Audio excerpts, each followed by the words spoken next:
Le Frappru a levé le voile plus tôt cette semaine sur un important projet qui consiste à marcher entre Québec et Ottawa, soit plus de 500 km, comme nous explique Marie-Josée Corriveau. Alors, on est ici parce qu'il y a le Frappru lance dans la Montérégie un projet extrêmement ambitieux. C'est probablement le plus ambitieux de toute son histoire. C'est une marche qui va partir d'Ottawa le 2 septembre prochain, qui va se terminer à Québec, 500 km plus loin, le 29 septembre, la veille des élections et la veille de la Journée mondiale de l'habitat, pour notamment faire écho aux multiples problèmes de logement qu'on connaît au Québec à l'heure actuelle, mais également interpeller les gouvernements pour qu'ils investissent de manière beaucoup plus conséquente dans le logement social. La marche va traverser la Montérégie. Donc, ça va être l'occasion de faire parler des problèmes particuliers vécus par les locataires mal logés à faible et à modeste revenu de la Montérégie. Et ça va être aussi l'occasion de faire la promotion des projets de logements sociaux qui sont portés par les différents groupes de la région et qui peuvent être des solutions durables à leurs problèmes de logement, contrairement aux solutions qu'on nous sert tout le temps. Par exemple, les allocations logement, où finalement, ça n'a aucun effet sur le prix des loyers. Au contraire, c'est généralement prouvé quand tu donnes une allocation de logement, le loyer augmente.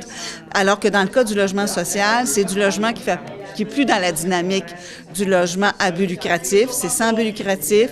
Les propriétaires ont un contrôle sur leurs conditions de logement par leur coopérative d'habitation ou leur conseil d'administration de l'OSBL ou encore même dans les HLM où maintenant il y a des comités de résidents. Et c'est également des logements où les gens sont à l'abri des reprises de possession. On en a parlé aujourd'hui ici. Il y a beaucoup de ménages qui subissent des reprises de possession. C'est injuste. Les ménages ont besoin d'être logés, même si leurs revenus sont faibles. Et quand tu as un bon logement, ça a eu des incidences sur plein d'aspects de la vie, sur la santé, sur la possibilité de se maintenir à l'emploi, sur la possibilité d'aller à l'école ou de réussir ses études. C'est indispensable, le logement. C'est au cœur de la vie. Madame Corriveau nous explique aussi la mission du Frappru qui œuvre quotidiennement auprès de clientèles vulnérables. Et pour le Frappru, il faut dénoncer les mauvaises conditions de logement et s'assurer que les gouvernements investissent, parce qu'ils ont les moyens de le faire, dans le développement de nouveaux logements sociaux, pas à coût de 3 000 par année comme on a en ce moment. C'est 3 000 pour tout le Québec, alors qu'il y a presque 200 000 ménages locataires du Québec qui doivent consacrer plus de la moitié de leur revenu pour se loger à l'heure où on se parle et dont le revenu annuel est de l'ordre de 12 500 $ par année. C'est indécent de laisser ces gens-là dans l'indigence et dans des mauvaises conditions de logement. Elle nous en dit plus sur l'itinéraire qui sera prise par les marcheurs. La marche va partir le 2 septembre d'Ottawa et elle va se rendre jusqu'à Québec. Alors, il y a des petits bouts qui vont se faire par la rive nord, il y a des petits bouts qui vont se faire par la rive sud du Saint-Laurent. On va retourner sur la rive nord et ça se termine à Québec le 29 septembre. C'est 500 km en tout et partout. Il va y avoir des moments forts. Il va y en avoir évidemment au moment du départ à Ottawa et le lancement de la marche jusqu'à Gatineau. Il va y avoir des moments forts ici dans la région Montérégie où notamment on veut mettre en lumière les problèmes des familles, entre autres. Il y a évidemment des moments forts quand on va traverser Laval et Montréal, où il y a une grande concentration de ménages mal logés, de ménages québécois mal logés, et également, évidemment, la clôture de la manifestation, de la marche qui va se faire par une manifestation qui va aboutir devant l'Assemblée nationale.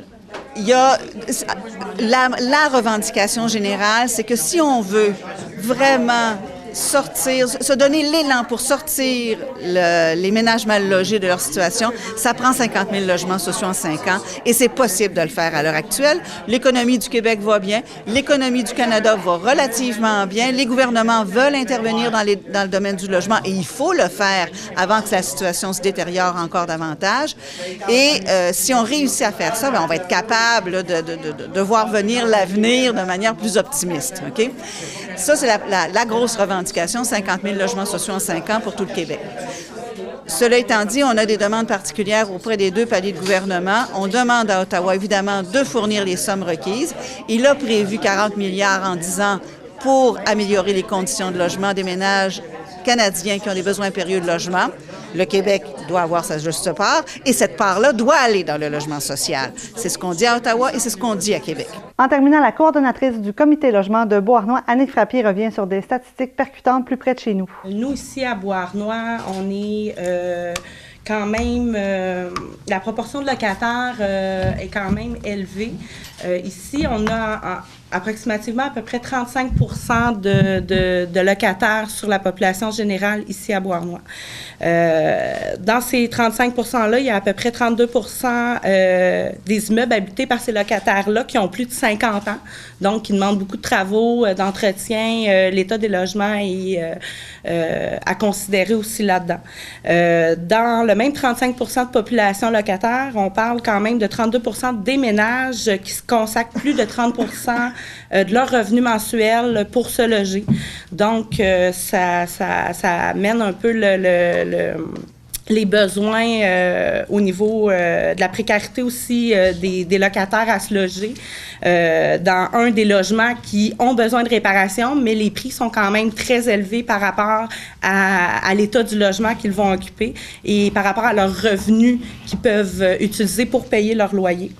Nous, dans les 5 raisons principales qui occasionnent des déménagements, c'est en 3 et en 4, on a le mauvais état du logement et les hausses de loyer trop élevées.